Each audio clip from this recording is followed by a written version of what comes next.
Hey, I'm Ken Ellison from Ellison Machine Shop. You all know me. I'm your engine guy.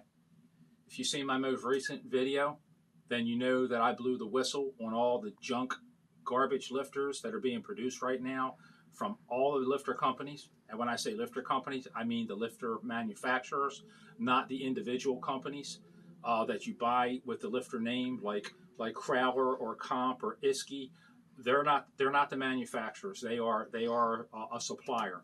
But we've been having massive lifter failure. And if you haven't seen my last week's video, then you probably ought to go back and check to that one because I'm not going to go through all the information I gave last week. This video is more for the purpose of so many of the questions that I've had. I started a firestorm with this video, and there's so many questions that so many people have had about what to do next. And I feel it would be wrong not to come out and do a follow-up on this particular subject. We've had lifter issues. If you've had lifter problems, if you've had camshaft failure, if you've got an engine that's running and sounds like a typewriter, chances are it has absolutely nothing to do with you. We have lifters that are bleeding down, notorious for bleeding down. A decent lifter, I don't care if the car hasn't run for a month. It should still maintain its oil pressure in the lifter. It should still stay pumped up. A lifter is basically a hydraulic check valve, and oil goes in and it shouldn't just run off. The new lifters are having problems. They're bleeding down while they're running. They're no sooner than you shut an engine down, take a valve cover off, within minutes you can push on a push rod side and they're all spongy. So we're having defective lifters the way they're made on the insides. Whatever, I don't know if it's sloppy machining process or if they've changed something, but there's an issue there. And we're having problems with soft lifters, the bottom's wiping out in 15 minutes to 45 minutes to an hour. And this is not a discussion about oil additives. This is not a discussion about break-in procedures. This is just, we have bad lifters out there, and trust me, this is 100% certain. We're receiving inferior products, and when I did my last video, it went everywhere. I mean, like I said, it was a firestorm of comments and questions, and the video got posted, shared many times. I've had a lot of people call me up with the problem that they're having, and I feel for everyone. I mean, this is my business. I'm in the same situation you guys are. People calling me up and telling me, I've got my engine together. What do I do? Do I start it up? Do I tear it back down? What do I do? We have people who have bought all their parts, don't know if they should assemble their motor. We got people who are about ready to order all their parts and are scared to do so. Well, on all my videos, this is what I can tell you. I tell you when I know something and I tell it to you and I tell you it's fact, I'm absolutely certain of it. Now, there's other things that I say to you that are my opinion.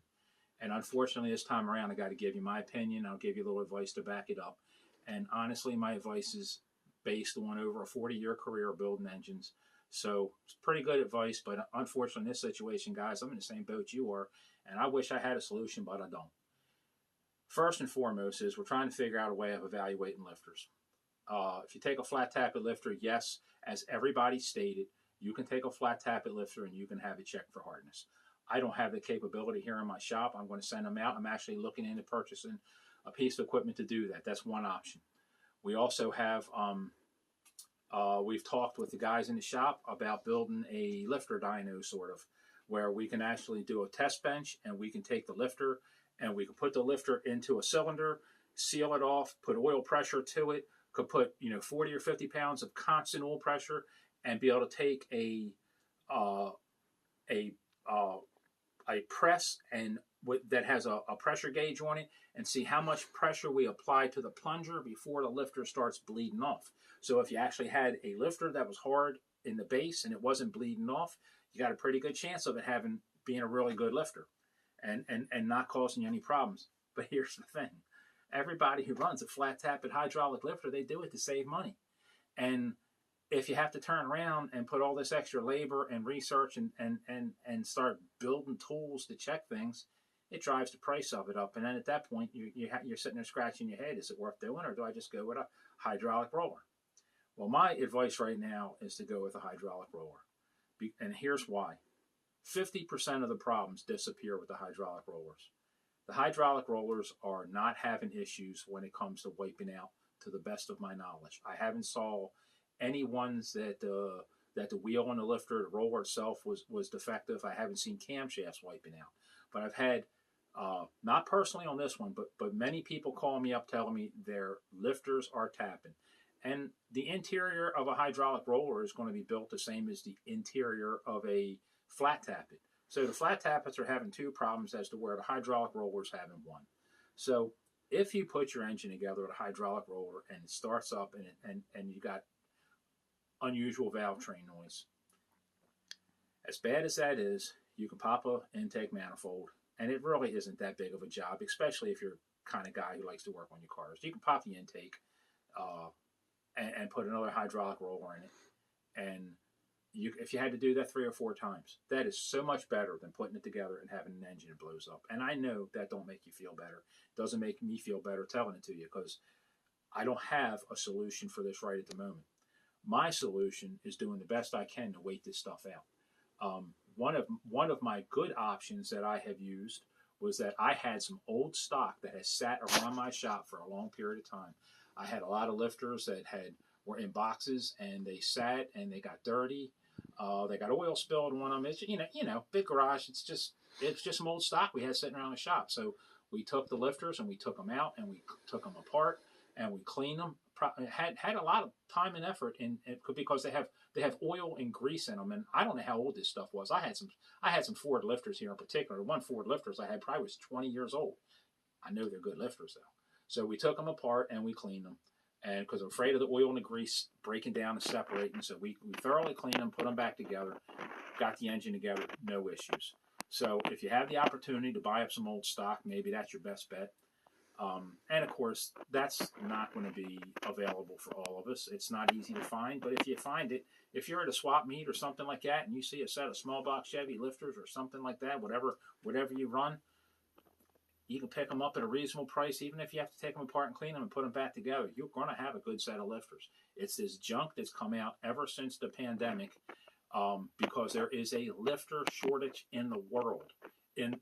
I have a company that when I look up parts, I can see how many they have in stock, not just see whether or not they have it. But I used to look up lifters, and I'd look up small block Chevy lifter. They could have 5,000 to 8,000 lifters in stock, spread out over 4 different warehouses. And then all of a sudden, I go on there, and they've got 168 spread out over 4 warehouses. This has been a worldwide lifter shortage, and we're not going to get into talking politics. We don't do that on my page. My page is a safe space. We don't talk about anything other than engines. This is all we want to talk about: engines and cars and mechanical things. And yes, the rest of the world and the politics and all that garbage falls down upon us. But we're not going to talk politics. Sooner or later, that mess will be sorted out. And I don't know if it'll be a couple of weeks, a couple of months, or a year and a half from now. But sooner or later, all that stuff is going to straighten out, and the quality has to come back. And I'm sure there's probably be some people out there who may be willing to start pushing this on a legal end and start taking some of these companies into court. I have told you that I've had people high up in some of these companies, and this was on my last video, up in some of these companies admit to me that they're having lifter problems. They've also admitted to me that now when the manufacturer sends a shipment of lifters into the middleman who sells them to us, sells them to me, sells them to you, sells them to Summit, the middleman who sells those things, they are receiving their order, and the order will say that they are not paying warranty claims on the product. So if they're not paying warranty, then they obviously know that there's an issue. The whole lifter company has changed. I've had many people admit to me that they know they're having problems, and I refuse. As I said last time, I am not going to throw any of these companies who gave me some really good information under the bus, because the people who told me this stuff probably shouldn't be telling. They might not should be telling it to me, but the fact of the matter is they level with me, and they told me they're having problems, and they know they're having problems. And it's not any one company. It's all companies that are putting their name on the mass-produced lifters. So I would suggest going through and doing everything you can with all your normal break-in procedures if you insist upon using a flat tappet camshaft. If you can find old stock, get old stock. But if you go ahead and put one together and fire it up, and in some circumstances, a lot of you guys are just going to have to do that and take your chances. I would suggest while you build your engine to put some magnets down inside your oil pan. Sometimes I epoxy magnets at my oil drain return hole so that oil is passing by it. If there's anything in the oil, it'll pick it up. That's real good advice. And keep a real good eye on your oil as you go through. I have a video out that I did that I posted on break-in procedure. So you want to follow break-in procedure. Some companies are telling you that if you have dual springs, you need to remove the inner spring. I suggest you follow all break-in procedures. I'm not going over that right now. Follow all break-in procedures. Use proper oil, a zinc additive, or a hot rod oil. Do everything you can to give yourself all of the help you possibly can to getting these lifters to hang in there. But there's still, in my opinion, there's a 50-50 chance they're going to wipe out. And, you know, if we was talking that this was a 50-50 chance of you winning $5,000, man, that sounds great. But what if it's a 50-50 chance of you losing your $5,000 engine? Doesn't sound so good, does it? So I wish I could tell you better, but this is that part of this is a personal opinion. I don't know what else you can do other than that. I'm sure it'll blow over eventually because it wasn't like this forever. We had this happen one other time at a lifter shortage. We got by it. We'll get by this. But it's going to take a while. And if you decide you want to go hydraulic roller, you guys have to understand that you can't just pull out your flat tappet camshaft and stick a hydraulic roller in. Spring pressure is probably different. And on top of that, usually the rollers you replace are usually a little taller. The roller camshaft has a little taller profile, so the springs may not have the installed height and the coil bind necessary in order just to put the camshaft in the engine. You're liable to have to pull the heads off and change springs. Some springs can be changed on the engine. However, if you happen to have something like a Pontiac engine where it has a very small installed height and you have to go to a taller spring, you may have to put a longer valve in it. So it opens up a can of worms. You can't. It's not as easy as everybody wants to make it out to be. You know, everything's not plug and play. I've had several guys ask me about flat tappet camshafts. How about the solid flat tappets? Well, to be honest, I can't remember the last time I installed a inexpensive, just kind of like street rod flat tappet camshaft for anybody. It's been a very long time. Nothing off the top of my head pops up because everybody nowadays either goes with hydraulic flat tappets or hydraulic rollers on the street. And of course, the bigger engines are all solid rollers. But on the flat tappet camshafts, I don't think I've had anybody at all tell me that they've had failure. I know the flat tappet lifters don't move as fast as the hydraulic tappets do. So there's a very good chance that maybe there's more of the old stock available. But I wish I could give you some advice on that. I really can't. If you're having if you've had success with installing a recent flat tappet or have had failure with it, I'd be interested in knowing. So if you hit us up with a comment on that, that would be appreciated. I'm trying to catalog as much of this as possible so that the information I give you guys is as accurate as it can possibly be. But nevertheless, we have a problem. Not a whole lot I can tell you, other than the fact that as I stated last week, this is not something that I haven't sat down and built a file where I can prove everything in a court of law. But I've been doing this, guys, for so long that I know that all of a sudden things are bad. And when lifters are wiping out in 15, 20, and 30 minutes, don't sit here and blame the products. I mean, don't blame the installer nonstop, because there's thousands and thousands of installers across the country that's all having the same issue. So anyhow, our next video, I'm going to get it out as quick as possible. We're going to go through and we're going to talk about, I'm going to show you the difference between how we used to install camshafts and fire engines up and what we used to do, to all the pains that I go through today to make sure that all the clearances are 100% where they're supposed to be. I think it'll be very informative for most of you, and I think it'll actually concrete uh, um, my opinion on what's happening here, because um, we used to be very not technical on the way we put things together and fired it up. You got to remember, I got in this business. I built my first engine when I was 16. I owned the machine shop at 17. So um, what we used to do compared to what we do now is night and day. And today, no matter how hard we try, we can't get lifters to live. So we know it's not us. We absolutely know it's not us.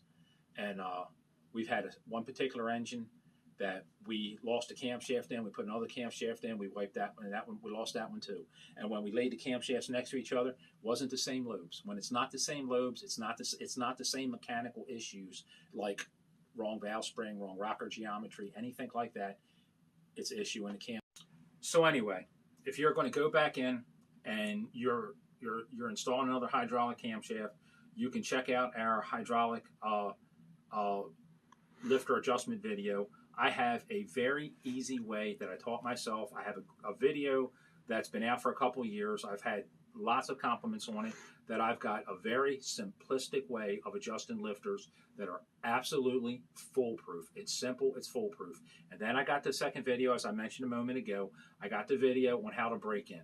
So between that and everything, using the right products, that's about all you can do, guys. And then other than that, say a little prayer and fire it up. So anyway, we're going to come back with our next video. We're going to talk about the mechanics of installing a camshaft and all the correct geometry and specifications that you need to know. And I don't want to beat this subject to death, but this is a major issue, and I hope you guys share this up, because we need to get this out there.